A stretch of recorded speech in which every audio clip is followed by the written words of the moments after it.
everyone, so I thought today I would make a video sharing with you some of the things I've been up to over the last quite a few months now.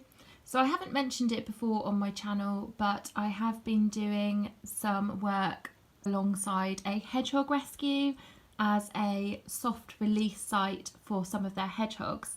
So this particular rescue takes in hedgehogs from all over the county, from members of the public, the RSPCA, vet practices, basically anywhere for any hedgehogs that are struggling and need some support, whether they're orphaned babies that need to be hand reared, or there was one female who was pregnant and got herself stuck in between a wall. So anything like that, they rehabilitate, treat hedgehogs and basically prepare them for releasing back into the wild. So this particular hedgehog rescue, the lady who runs it, I work with, and she was over capacity with the hedgehogs and they were really struggling to find places to release them. They don't want to release too many hedgehogs in a single area. You don't want to impact the population too much and overpopulate a specific area. But I was chatting to her and mentioned that we had a really good wild hedgehog population anyway. So that would mean that there was plenty of food around, there wasn't any predators like badgers or anything that would kill them. So yeah, I mentioned that I'd been seeing lots of wild hedgehogs around, and she asked maybe if we would be prepared to be a release site for them. So that would be really good for us as well. It introduced some new bloodlines into our area, so the hedgehogs wouldn't become too, inbred. And obviously there was enough food and stuff around. And she was saying that hedgehogs generally aren't too territorial and they will share nests and all that sort of stuff, so it wouldn't impact negatively too much on my wild population, and it would mean that I could do something to help out and support their rescue as well. So she's got two types of release sites. There's hard release and soft release. So hard release is more for their short-term residents who maybe have been involved in a car accident or something and they're already established in the wild and they can just release them straight back into the wild without a problem. They already know how to hunt and all of that sort of stuff. So the soft release site comes in especially for the babies who are hand raised in the rescue. It's basically a step between the rescue and being in the wild. So I have two pens set up. So I've got some 8 foot by 4 foot runs. They don't realistically need to be that big, but they're the runs that I had. And it just involves having a shelter in there for them and just putting down food and water every day.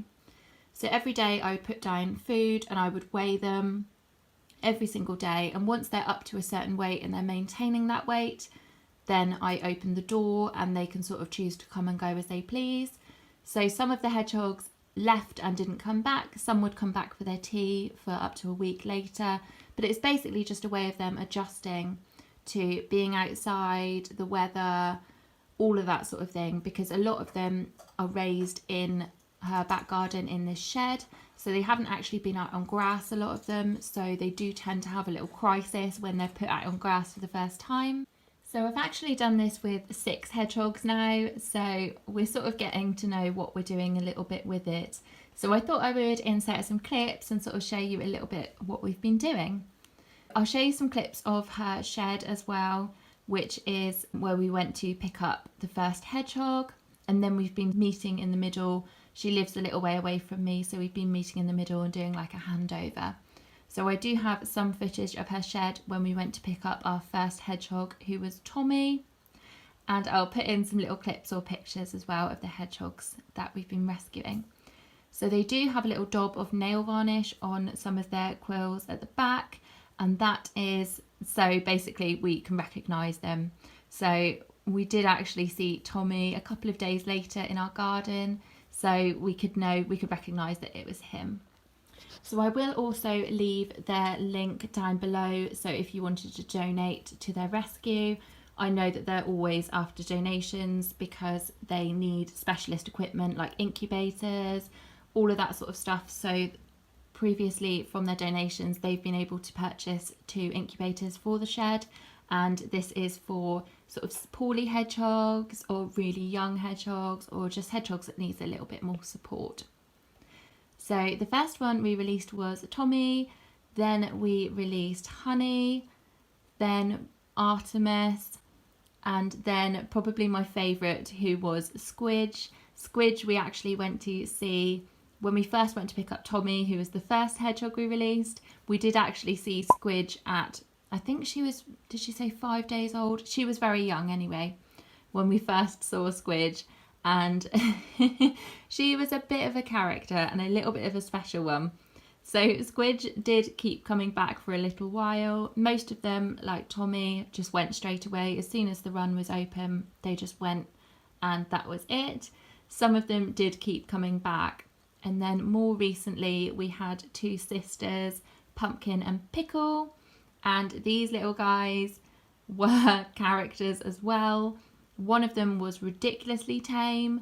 She would sort of come up to her food bowl and wait, and she did take quite a while to leave.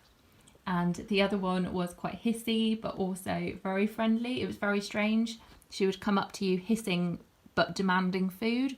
So I do wonder how these guys are getting on in the wild, because they were quite tame for wild hedgehogs. So I hope you enjoyed hearing about the work that I've been doing with the hedgehogs.